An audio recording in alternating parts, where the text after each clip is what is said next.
I'm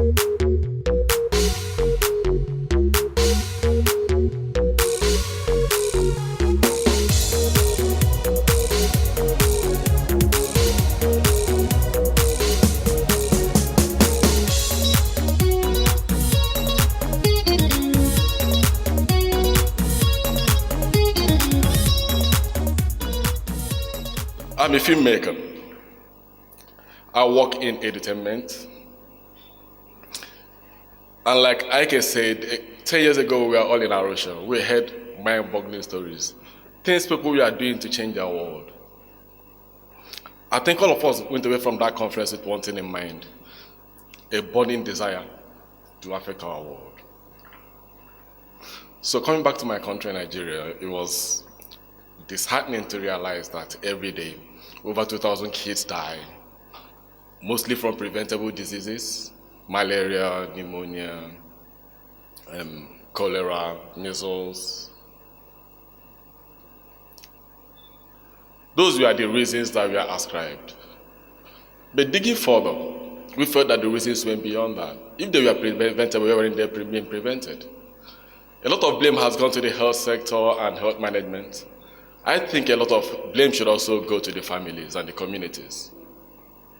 Lack of information, misinformation, ignorance. Why will a woman watch her child lose weight to the point where it's almost too late by the time they get to hospital in the first place? Why will somebody look at her child and knows is being told what to give to the child, and the person is arguing because she believes the meat actually belongs to the husband and not to the kids? We thought that was where the main problem is. Now, when we say lack of information or misinformation, you'll probably wonder how come there have been many traditional means of mass media. I mean, we have documentaries, television commercials, radio jingles, posters, newspapers and magazines all these years. But the problem is, are these really talking to the people you should be talking to? People in the rural areas, the illiterate, people in hard-to-reach areas. I'm sure you will know that a lot of people speak languages but can't read it. I speak Igbo very well, but I can't read it. So posters are actually wasted on me if I see one on the road. The pictures will probably make a whole lot more impact. Of course, we also have the issue of most of this media are dependent on power. A lot of these people really have no access to power supply. And in areas where they have it, it's all epileptic. The content are didactic, more often than not, and does not really give room for a feedback system. A growing body of literature demonstrates the power of storytelling to move viewers to action, change viewers' minds, and prompt viewers to incorporate new information. Studies on the impact of entertainment education from around the world reveal that health and social storylines can have a significant impact on viewers' knowledge, attitudes, and behavior. Evidence points to the power of entertainment in leading to individual and system-level changes as a result of exposure. Good drama moves people emotionally. Through carefully crafted stories, social issues are woven into popular dramas, which have the potential to reach millions. Popular culture, it cannot get more popular than Nollywood in Nigeria. Nollywood's booming movie industry, Nigeria's movie industry, has demonstrated itself as an ideal platform for communication on critical health issues. With a well-defined star system, Nollywood's penetration, popularity, acceptance, and followership presents an indispensable channel for reaching millions of households all over Nigeria. Its acceptance transcends all social, economic, and ethnic strata. Coupled with multiple well-established distribution platforms, this makes it one of the easiest ways to reach both urban, rural, and hard-to-reach communities.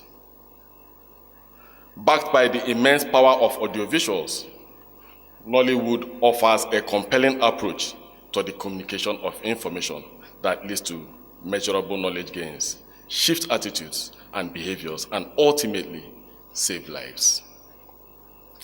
Of course, we all know that the average Nollywood film displayed through DVD or VCD reaches millions of people. And this is quickly multiplied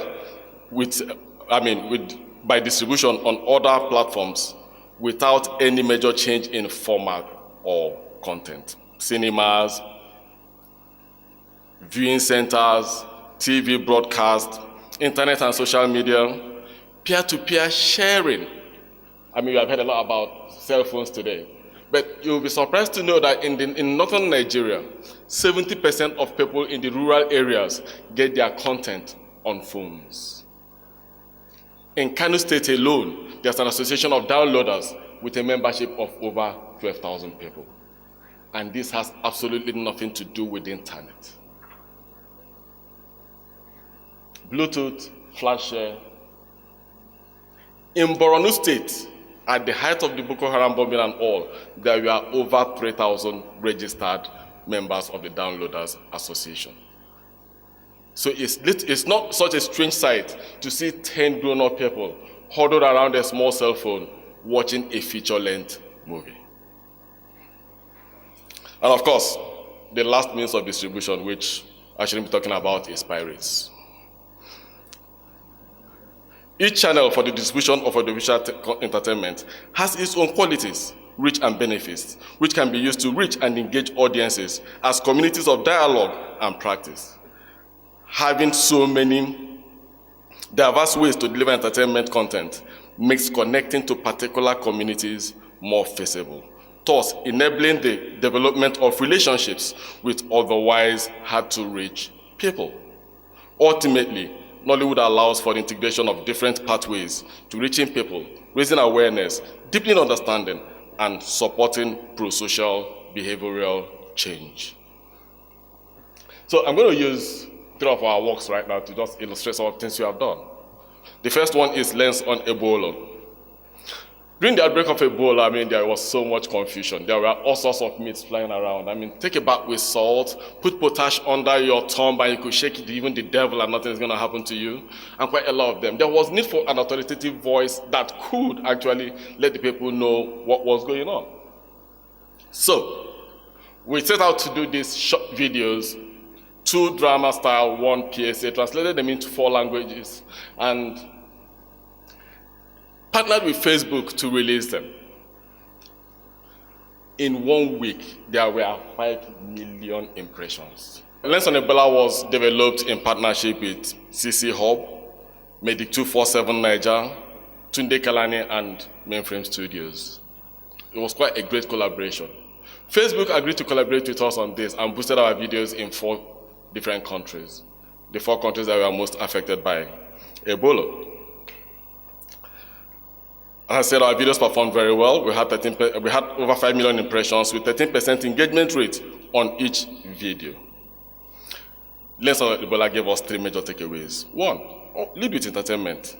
Our drama and comedy videos performed better on Facebook than informational PSAs.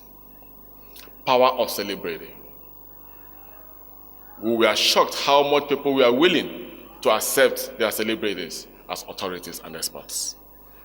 In fact, we went ahead at the height of his popularity to do a Q&A on Facebook with Desmond Elliott.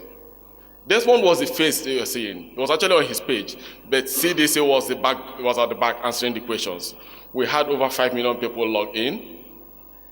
Our biggest fear was the fact that people were going to be asking very personal questions like about his sexual life and about his marital life. But it was very surprising.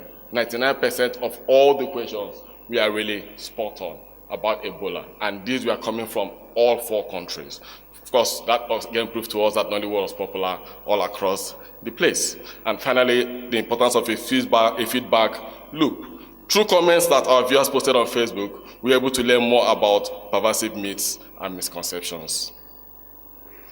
Our next case, drawing from the experience we had gotten from Lens on Ebola, we decided to produce Code of Silence, which is actually a feature-length Nollywood movie.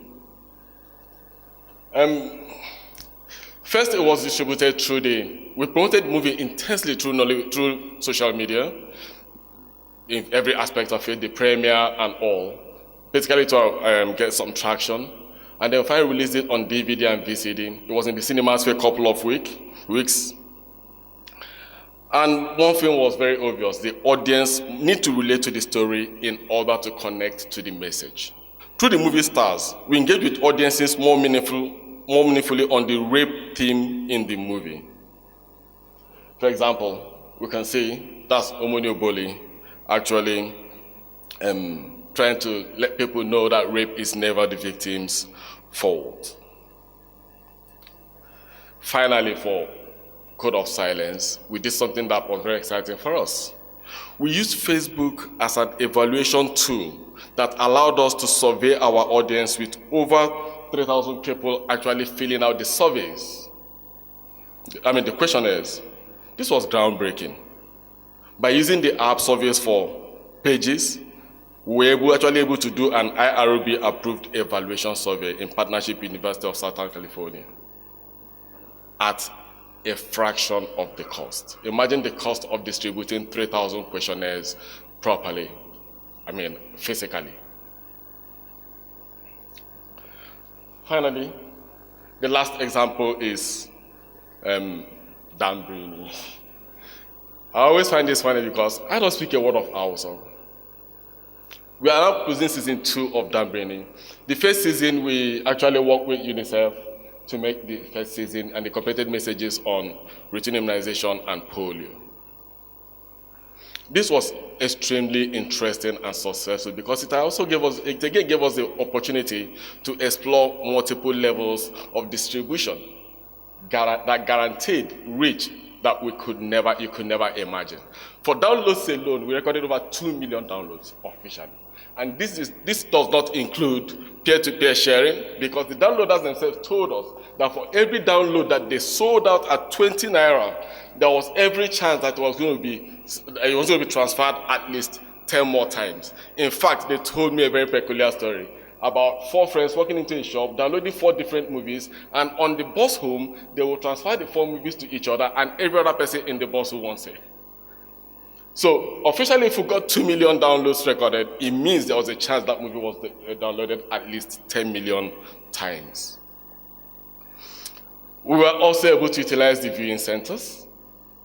Of course, we skipped cinemas because the people we were talking to were not the people that went to the cinemas at $10 a ticket.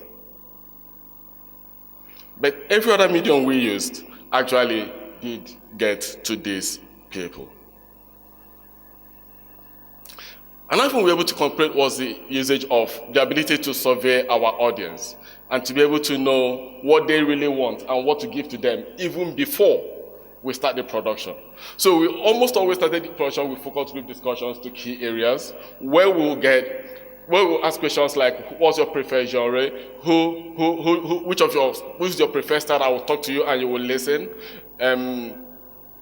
How do you get your entertainment? And all that. And all this information goes into fashioning these campaigns, every aspect of these campaigns. So these campaigns are not just fashioned in the air, they are actually target-driven. Please.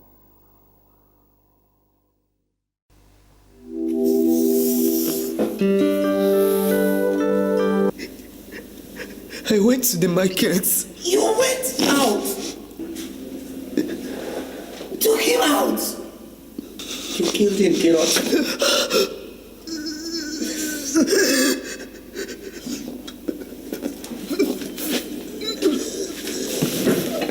I'm sorry.